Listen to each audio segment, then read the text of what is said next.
I decided to partner with Nest Seekers and bringing the brand here. Nest Seekers did an amazing job at that. For instance, social media. We have an in-house social media team. My current team loved the brand. We're excited about Yorkville. It's the street you want to be on. Welcome back, everyone, to What Would It Cost? Today we're sitting with Angelo Ferlisi, and we're going to learn a lot about this new brokerage that's coming to Canada that Angelo is heading off. And it's very, very exciting what they have going on, all the media attention that's around them, talking about some international television shows. And Angelo doesn't want to admit it, but he's going to be on the one for Canada, along with a few other exciting things as well. He's expanding his operation, as he was based out of the suburban area and now is going into downtown Yorkville, and so many more cool things. So yeah, stay tuned, and thank you very much for joining us today, Ange. Thanks, Nick. Thanks for having me.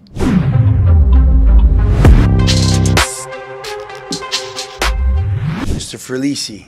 Yes. Talk to me a little bit about how you got started in the business, who it is you are, what it is you're doing currently, and I'll continue to ask questions, but I'll allow you to start with that. Absolutely. Thanks for having me, by the way. No problem. It's a great space. Love the new space here. How did I start? I've been licensed for 19 years, and I started in actually the new home industry, selling for builders in the GTA. Some of the top builders, and really learned a lot from these builders, and really on the business side of things, how to actually, target an audience, target a market, sell a product. And so I took that, and I was doing new homes for about 5 years, and then I kind of moved more into resale. And in resale, I found that finding your niche, finding your target audience. Realtors can't really sell, I would say, know every single pocket in the city, or be a pro in every single area. So I find what I did was I just basically zoned into a specific market, which my market was where I was living in Nobleton and King and surrounding areas. And basically just, pumped my money, pumped my investment in that area, and staying consistent with it was key. Right. Consistency is everything in this market. Absolutely, yeah.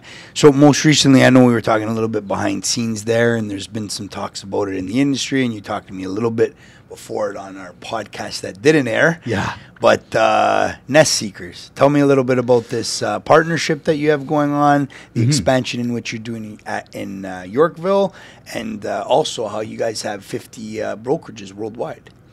Yeah, so I decided to partner with Nest Seekers. It's brand new. The company, though, isn't new.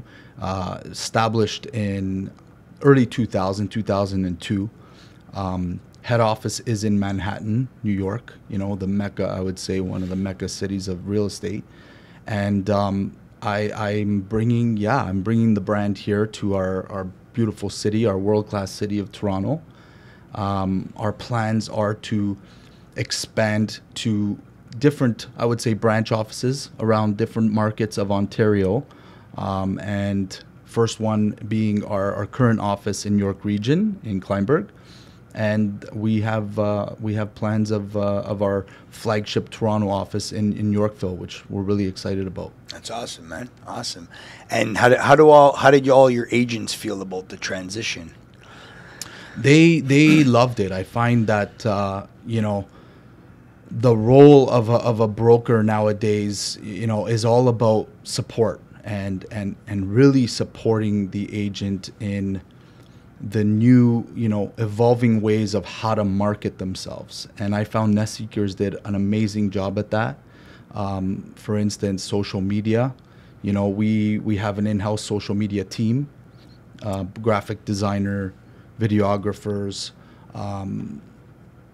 everything, basically all aspects of the marketing team that can help that that agent succeed and stay up to date and stay relevant to today's market, the way we market our business today. And so our team, my current team, loved the brand. They loved what it stood for, and the international aspect.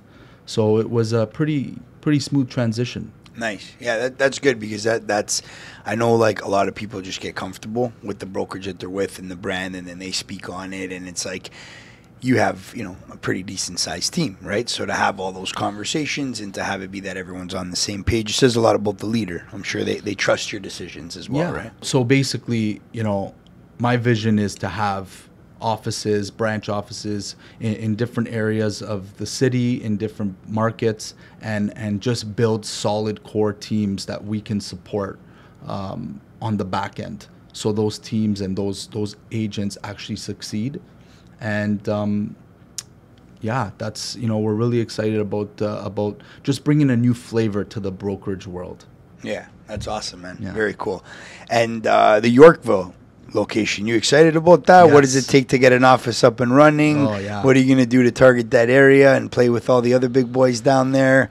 You're gonna be eating at those fine dining Italian restaurants at Sophia and what's the other one there? Sophia, and there's there's the one, there's Hazelton, there's the WAP ones, the Italian ones. Cibo. Yeah. Nice bowl of pasta at Cibo. Actually, we're right next door to Sophia's, which is probably a little dangerous, having that wild boar pasta every day. Yeah. No doubt. But we're excited about Yorkville. Yorkville is, I would say, it's the street you want to be on, right? Like it's known all around the world. When we're talking to our partners in Manhattan, in New York, really the biggest street they knew was Yorkville Ave for Toronto. So it was a no-brainer. We looked for a space, that was right on the street. We are planning to open in the new year. So right now we literally just signed a lease. We're planning the layout, design for the office, and even there, like, we really want to create that space for our agents to good energy. You want to go to work. You want to collaborate with each other, and so. Yeah, we're excited. You're not going to drive down there, are you? I am going to drive. We you know what? How do you feel about parking? Yeah. Actually, they give us 2 parking spots, so nice. It's not bad. It's right like on. gold. I was more excited about the parking spots than the actual. Yeah, spot, exactly. So how are you going to divide the team now? So let's say for any other brokers that are looking to expand and now do 2 brokerages, what do you do in regards to, like, hiring new agents for the new brokerage, the training of those brokers? Mm-hmm. Like, what does that look like in regards to the operation side of things? Yeah, so we're definitely looking for local agents who work and live and like to hang out in that area, in that market. Not necessarily the Yorkville annex, but even Toronto in general. So we are looking to expand the team, expand the brokerage to those agents, and we're in the process of interviewing. We have a few videos kind of coming out, just showing more about the company, and so that's That's basically what we're doing. That's awesome. Yeah, very cool. Keeps things exciting too, right? Like it gives you that zest when you're doing that kind of expansion. I know with us, whenever we most recently we took on the insurance company that we own 50% of, we bought it out and now it's under the Spark umbrella. It's going to be Spark Insurance. But just that new vertical moving into the umbrella and the awesome staff that came along with it and all the hype, it brought life into the office that wasn't here before. And we continue to add on to our portfolio like that, and it's just like, even though the revenues aren't there, even though the workload's cut out for you, even though there's a lot of moving parts with what has to happen, the organization gets excited about it because it's just cool. It's expansion. It's good for everyone in the big picture. So I'm sure that's something that you're seeing a lot of right now, even internally in your brokerage, right? Like, absolutely, Mikey's sitting in the corner like a creep. He's all excited about Yorkville, right? He wants to go to Florida a lot now, right? Oh yeah, Mikey's you know, he's definitely coming along for the ride, and it's exciting. You know, it's I find too, in our industry, you need to keep moving. You need to keep things fresh and exciting, and really staying with the evolving ways of doing business. Sure. I think Spark does an amazing job at that, on collaborating. I think collaboration is huge now, and especially on social media, but in general as a business, you guys do an amazing job at that. And that's what we'd like to bring in as a brokerage as well. Right. Is really showing that team feel, but not necessarily like a typical traditional real estate team. You know, I want agents to have their own personal brands. I want them to have their own identity, their own clientele, you know, and really build their business inside our business. Yeah, smart. And us just being that support system, because I am still a selling agent myself. I plan to keep selling to my clients, in my markets, but it's all about, you can't do everything on your own. Yeah. And our industry, just like your industry, is all about networking, right? It's all about having the bigger the team, the better. And if you can expand in the different markets, that's key, because, you know, there's one client that wants to shift from one market to another. Guess what? We have professionals in those markets that are able to help you and really know the market. Yeah. Right? And not just pretend, or, you know, some like I said, some agents, they do sell in different markets, which is great, but I really feel that the ones that are consistent and focus in certain farm areas, like we call it, or markets, those are the successful ones. Nice. And if you really look at the ones that are truly successful, they always have that niche. Right. They always have that, you know, they're always kind of mastered in a niche. Yeah, they niche down. Yeah, and I love the fact that you want to embrace these realtors to build their own personal brand in their business inside of a business, because that's what's really, really trending and taking off right now, right? Is not only in the real estate game, but it's like in general. If you build personal brand, then you bring so much value to whatever it is you're doing, right? So Absolutely. The fact that you're embracing that as a brokerage and saying, hey, I want you to have your own company, I want you to have your own name, I want you to have your own look, and I want it to be that, you know, we're just powering you up in the background, but we don't have to take precedence on, you know, or the most of the real estate on the optical, you know, assets, graphics, videos. Like it's you, we're in the background. Your own identity. Yeah. Be the star of the show, because when you embrace that, then it's only going to incentivize them to go harder, because they have the spotlight on them, right? So Absolutely. It's smart that you're going in that direction, because I feel if you're not, these days you're going against the grain. The role of a broker with an agent back in the day was, you know, as agents, they leaned a lot more on the broker's brand and, you know, office, admin work, you know, all of that. They lean more on that, right? And that was the role of a brokerage, was to support the agent and kind of like let the agent use the brand to build their business. But nowadays, with our social media and, you know, with the digital world, you need to separate yourself from, I think, your big brokerage. Your big brokerage would just be your support system, and you need to really brand yourself to your niche, to your market, and to your audience. Yeah, absolutely, yeah, for sure. And the fact that you are able to now refer business out across the globe, what do you see that doing for revenues within your company, and how are you going to incentivize your agents, and what is that What doors does that open, right? Now that you have global access. It's huge because I'm already seeing it before we even opened our doors here. Nest Seekers was already sending us emails, sending us referrals from different parts of the world of people who actually want to buy in Toronto. Nice. And they didn't, or in any parts, all parts of Toronto and even Ontario. And they didn't have anyone to receive They them? didn't have anybody. Oof. They didn't have anybody. So the amount of leads that are going to come in inbound alone. Yeah, and Nice. that's my idea, is to have, again, pros in those markets, in that area, that can really service that client. Yeah. Right? Okay, so hence the downtown play. Because you got the suburban areas covered, at least north in the Nobleton.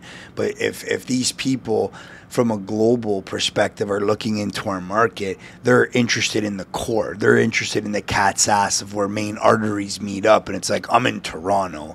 And as much as like you're an expert in the suburban area and you could support Toronto, it's different when you have an office location there. 100%. And it's like, okay, I get the play now. 100%. Yeah. It's That's where they want to be buying real estate. yeah, it's partnering with agents that actually work and play in that market. Got it. Yeah.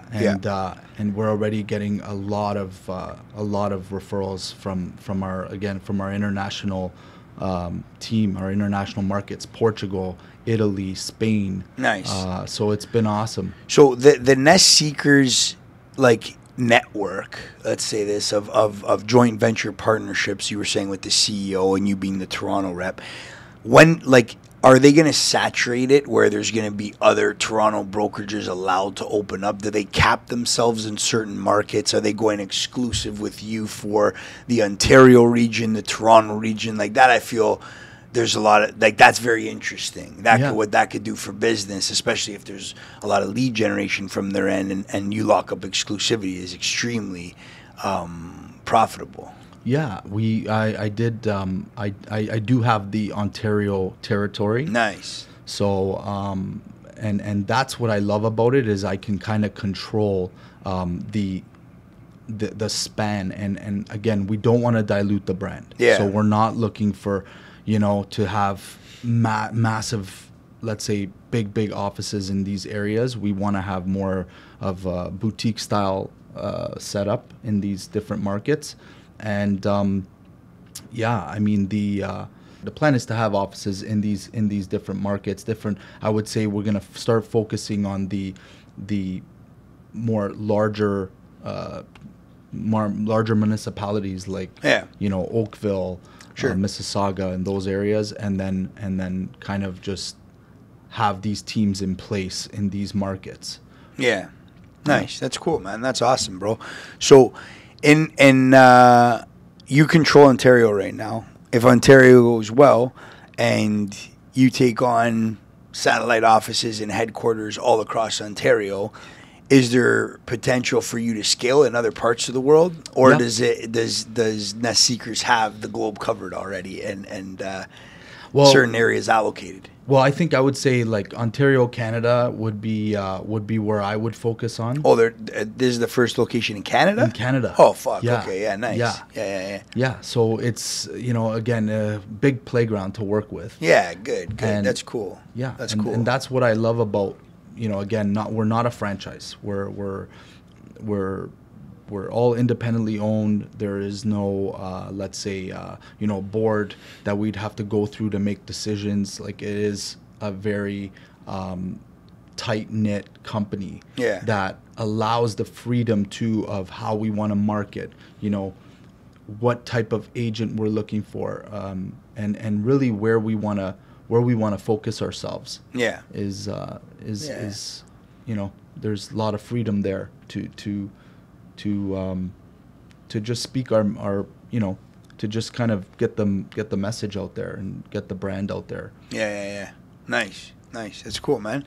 So the Nest Seekers media play, right? What does that look like? Are they big believers in the marketing, the advertisement side of things? There's been big names like Ryan Serhant that has been a part of that network prior to him breaking off on his own. Mm-hmm. What does that look like in regards to how loud they are on that front? Yeah, I think they actually built their brand around media. Back in 2002, they when they opened their doors, decided to focus heavily on the media aspect and the television shows. So yeah, just like Million Dollar Listing, they have shows on Netflix, they have shows on BBC currently. Crazy Rich Agents is one of their shows on BBC. So they've really we've really leveraged the brand through media, and I think that's going to definitely help the obviously the brand awareness with consumers, but also just showing again that the different avenues and the different ways that we can market these properties. Right. Awesome. Very cool. And you're gonna make it on TV one day? I don't know, man. There are plans of doing a show here. They love the city, you know. Very cool. It's amazing to hear, just to hear feedback of our city from different parts of the world. Yeah. You know, you talk to people in, we're talking to a lot of people in Europe now. Like we have our offices in Portugal and Italy, and they all know Toronto. Like, you know, it is truly a world-class city. Yeah. That we live in, and they would love to do a show here. Like they're really pushing for it. Nice.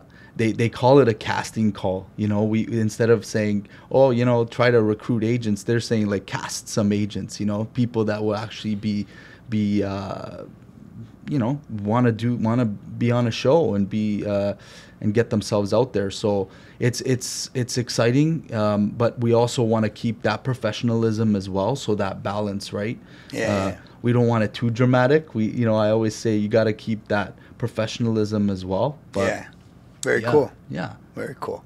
Right on, man. Well, thank you for joining us today. No problem. Thanks for having me. Learned a lot about nest seekers and what you're up to. That's a very, very cool operation that they got running, and exciting for you to be not only heading off Toronto, Ontario, but Canada. Thank you. And I feel that's brilliant and very different from what's going on with everyone else out there, right? So yeah. Thank you so much, and yeah, we're looking forward to working with the Spark team, you know, and doing more of this, doing more events together, and sure, you know, so that'll be we're looking forward to having fun. Yeah, absolutely, right on. That's what it's all about. Yeah.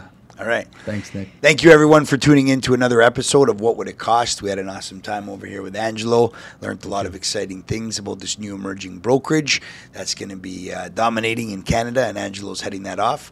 And if you did like the episode, don't forget to like and subscribe, as we'd really appreciate it. And yeah, we'll see you next week.